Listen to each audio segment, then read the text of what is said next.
High, good afternoon. দেখুন আমাদের ফারি friends আজকে কে এসছে? মিলি এসছে। মিলি 1st জানুয়ারি একটা জার্মান শেফার্ড ওকে অ্যাটাক করে, আর ও ইনজিওর্ডও হয়, ব্যথা পায়।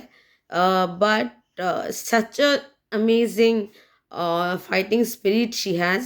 ও মিলি, মিলি বাবা বাবা একটু হাই করে দাও। ও সেখান থেকে ওই চোট থেকে বেরিয়ে ও এখন খেলছে। এখন ও একটু কুই কুই করছে কারণ ও আমার কাছে আসতে চাইছে।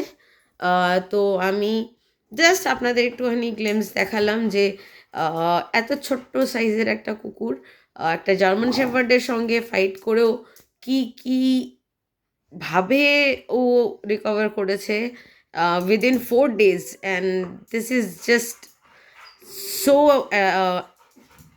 admirable, so admirable. ওকে, তো ও এখন কাঁদছে কারণ আমি ওর পাশে নেই, আমি ভিডিও করছি। তো বা ভিডিওর থেকে বেশি ইম্পর্ট্যান্ট আমার ওর সাথে থাকা। তো জাস্ট আপনাদের দেখালাম। বাই ফর নাও, আবার পরে কথা হবে।